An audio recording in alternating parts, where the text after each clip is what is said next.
ஓம் நமோ நாராயணாய. ஆண்டாள் திருவடிகளே சரணம். இன்று மார்கழி 14வது நாள், 14வது பாசுரம். உங்கள் புழக்கடை தோட்டத்து வாவியுள் செங்கழி நீர் வாய் நெகிழ்ந்து ஆம்பல்வாய் கும்பினகான்.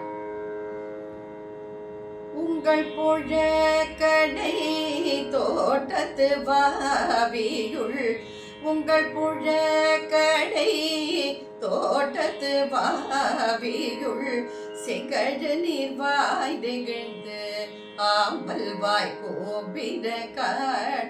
செங்கழு நீர் வாய் நெகிழ்ந்து ஆம்பல்வாய் கோபினகான். செங்கல் பொடி கூறி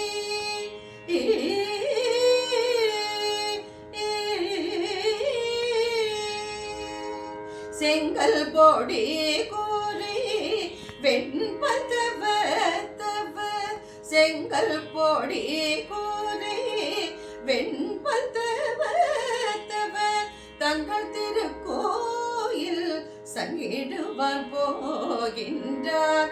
தங்கள் திருக்கோயில் சங்கிடுவான் போகின்றார். எங்களை முன்னம் எழுப்புவான் வாய் பேசும். எங்களை முன்னம் எழுப்புவான் வாய் பேசும். நங்காய் எழுந்திராய் நாவாதாய் நாவுடையாய்.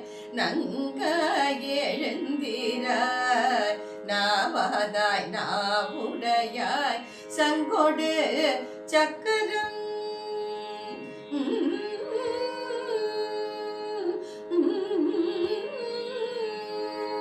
சங்கொடு சக்கரம் ஏந்தும் தட கையன். சங்கொடு சக்கரம் ஏங்கும் தட கையன். பங்கைய கண்ணானை பங்கைய கண்ணானை பாடேலோ எம்பாவாய். இந்த திருப்பாவையில் ஆண்டாள் என்ன சொல்றான்னா, கொடுத்த வாக்கை தவற விடக்கூடாது. வாக்கு கொடுத்து அதை காப்பாற்றணும். அதுதான் அந்த திருப்பாவையில தோழிக்கு சொல்ற மாதிரி எல்லாருக்கும் நம்மளுக்கு அறிவுறுத்துறாங்க. எங்களை எல்லாம் முன்னாடியே எழுப்புறேன்னு சொல்லிட்டு இப்ப வெட்கம் இல்லாம தூங்குறியே, நானாதாய் நாவுடையாய். எங்களை முன்னம் எழுப்புவான் என்று வாய் பேசும் நானாதாய் நாவுடையாய். எங்களை முன்னாடியே எழுப்புறேன்னு சொல்லிட்டு நீ தூங்கிட்டு இருக்க, நாங்க உங்களை எழுப்பும்படியா வச்சுட்டியே. கொடுத்த வாக்க நீ மீறக்கூடாது. வாக்கு கொடுத்தா அதை காப்பாற்றணும். இப்படி கொடுத்த வாக்கு அப்படி தவற விட்டுட்டு காப்பாத்தாம நீ வெக்கம் இல்லாம தூங்கிட்டு இருக்கேன் தோழியை ஆண்டாள் சொல்றா. உங்கள் புழக்கடையின் தோட்டத்து வாவியுள், அதாவது செல்வ செழிப்பான தோழியா. ஒவ்வொரு தோழியுமே ஆண்டாள் அந்த தோழியினுடைய குலப்பெருமைகளையும் அவள் அழகையும் சொல்லிதான், அதே சமயத்தை திருவாரை குணங்களையும் வீர தீர பராக்கிரமங்களையும் சொல்லிதான் ஆண்டாள் எழுப்புறார். உங்கள் புழக்கடை தோட்டத்து வாவியுள் செங்கழி நீர் வாய் நெகிழ்ந்து ஆம்பல்வாய் கூம்பினகான். என்ன அழகா சொல்றா பாருங்க. ஒரு வீட்டு தோட்டத்துல பின்னாடி இருக்கிற தடாகத்துல செங்கழி நீர் மலர்கள். செங்கழி என்பது செவ்வலின்னு சொல்லுவா. செவ்வலி, நீலோத்பலம், குவளை மலர்கள். அதுதான் சொல்றா. அந்த செங்கழி மலர்கள் இரவு நேரத்தில் வாடிவிடும், காலை நேரத்தில் தான், பகல் நேரத்தில் தான் மலரும். இதுக்கு இந்த செங்கழி நீர் மலர்களுக்கு இது நீர்வாழ் தாவரம், அதில் பூக்கும் மலர்கள். அவ்வளவு அழகா, அவ்வளவு மருத்துவ குணங்கள் இருக்கு அந்த செங்கழி நீர் மலர்களுக்கு. இது சிவனுக்குரிய பூக்கள். சனி பகவான் கூட அர்ச்சனை செய்யப்படும். நம் சனி தோஷத்தை எல்லாம் இந்த செங்கழி நீர் மலர்களால் சனி பகவானை நாம் துதித்தால் சனி பகவான் நமக்கு சனியினால் ஏற்படக்கூடிய தொல்லை பாதிப்புகளிலிருந்து நம்மளை விடுபட வைத்து நம்மளுக்கு அனுகிரகம் செய்வார். அதுதான் செங்கழி நீர் மலர்கள். அவ்வளவு மகிமை வாய்ந்தது. இந்த நீலோத்பலம் கூட சொல்வாரு. இந்த செங்கழி நீர் மலர்கள் எல்லாம் ஒரு வீட்டு தோட்டத்துல அதெல்லாம் மலர்ந்து விட்டது. ஆம்பல்வாய் கூம்பினகான். ஆம்பல் என்பது அல்லி மலர்.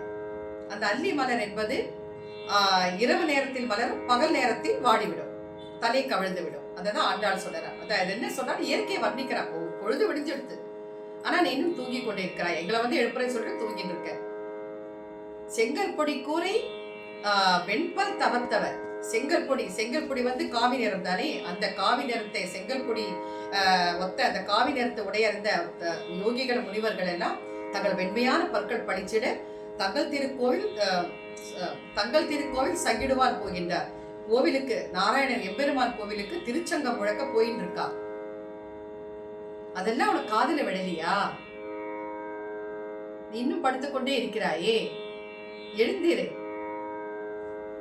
வெண்பல் தவத்தவர். அதே மாதிரி சங்கோடு சக்கரம், சங்கும் சக்கரமும் கையில் ஏந்திய பங்கையர் கண்ணன், தாமரை போன்ற கண்களை உடையவனே, சங்கோடி சக்கரம் ஏந்தும் தடக்கையன் பங்கைய கண்ணானே பாடேரோர் என்பாவாய். சங்கும் சக்கரம் ஏந்திய வலிமையான தன்னுடைய கைகளில், தோள்களை உடைய அந்த கண்ணன் தன் கைகளில், வலிமையான கைகளில் சங்கும் சக்கரமும் ஏந்தி கொண்டிருக்கிறார். அப்பேற்பட்ட அந்த திருமாலை, தாமரை போன்ற பங்கைய கண்ணானை, தாமரையொத்த மலர்களை உடைய, தாமரை மலர் போன்ற கண்களை உடைய அந்த எம்பெருமான் நாராயணனை பாட வேண்டாமா? எழுந்திரு, அவனை பாடி அவன் அருளை பெறலாம் என்கிறார். அதாவது இந்த திருப்பாவில என்ன நம்மளுக்கு அறிவுறுத்துகிறாள் என்றால், கொடுத்த வாக்கை தவறவிடக்கூடாது. வாக்கு கொடுத்தா காப்பாற்றணும். நம்மளால ஒருத்தருக்கு நம்ம வாக்கு கொடுக்கும் போது நம்மளால முடியுமா முடியாதா என்று யோசனை பண்ணிவிட்டு அப்புறம் தான் வாக்கு கொடுக்கணும். முடியலன்னா வாக்கு கொடுக்க கூடாது. அப்புறம் அது நம்மளுக்கும் ஒரு அசிங்கமாகிவிடும் இல்லையா? அதுதான் ஆண்டாள் சொல்றா. வாக்கு என்பது மிகவும் முக்கியம். ஆண்டாள் திருவடிகளே சரணம். ஓம் நமோ நாராயணாய.